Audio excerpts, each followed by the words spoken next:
Hello. When I saw that the topic was genograms, I got super excited. They are something that I absolutely love to do. Um, I am an MST therapist, and so I see children about the ages of 12 to 18 and always with their families. And so I do a genogram about session 4. And I find them so useful and they help to gain a lot of information.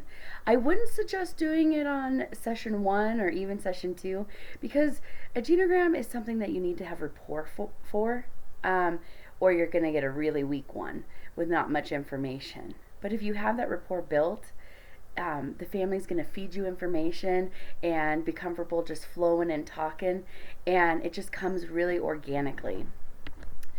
Also, to me, a genogram is almost like a family tree, but on steroids, right? So I never knew what one was until I got my current job, and now I do them all the time, and they're so helpful. So how I start is I usually do it in a room with a big old whiteboard because I started off on notepad, didn't go so well.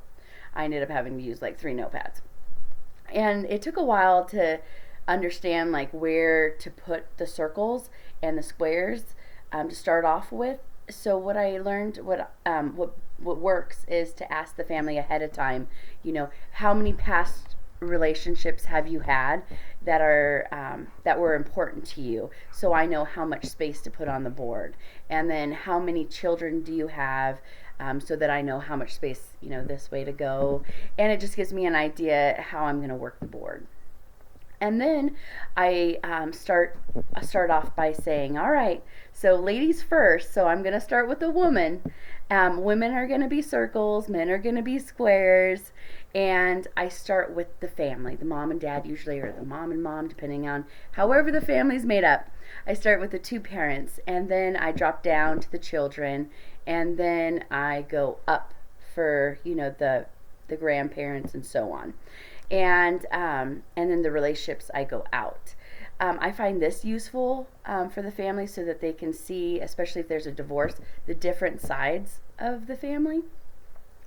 I usually use a certain color for the frame of the genogram, but then use a different color for the relationships so that they can see, maybe green is a good relationship, yellow's like, I don't know, we're a little rocky, and red is, we have a broken relationship.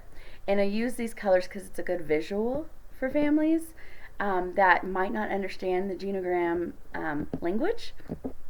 And also, I use genograms you can use them if they're really intense. You can even use them to diagnose. That's something that a mentor has taught me.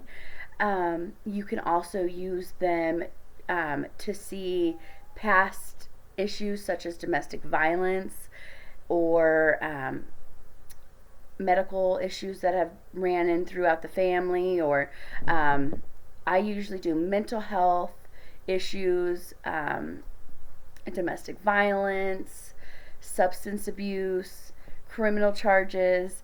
And, if I get a youth in my office who's on his second charge and his second time in detention center, and then his dad went to jail when he was 15, and the grandpa was never in the picture, but his great grandpa was in jail, it shows a generational issue, and it really opens the eyes of the family. And, like, this is something that we need to end here, and this might be the reason, or part of the reason, why little Johnny's where he is today. I just did one about a week ago, and the child pointed out how there was domestic violence with his mother and all of her past relationships, including the one with his dad. And then her mom had domestic violence and in multiple relationships. And it was a real big eye opener for this child because he was feeling that he was to blame for the domestic violence in his house. And it really showed him, mom didn't just do it with my dad. This was something that happened over and over again, even before I was born. And even before my mom was born, this is something that was going on in our family. And it really relieved that guilt and that blame for him. So that's something that I've seen a genogram help for. It's also helped with like substance abuse, seeing that, that addiction runs down in different generations, and just different things like that. And I started off my first genogram. It kind of looked like a family tree because that's what I was comfortable with. It was really small. And then over time, now it looks everywhere. Like it is everywhere. And sometimes I look at it and I go, whew, that is a mess. But when I look at it and take the time, it's so detailed and it tells me so much information. And it's a great way to have organic conversations that wouldn't just come up in therapy. I learned in one that a child felt it was grieving really over an ex-boyfriend's son who killed himself. This is something that we didn't talk about for many sessions, and I had no idea this even happened to him. And then here we are doing the genogram, and I say, did mom's ex-boyfriend have any kids? Yes, but he killed himself. An instant behavioral change with the child. Again, something I might have never known if I didn't do this genogram. So I love them, especially if you have clients that aren't really big talkers and you want to organically get information out to assess.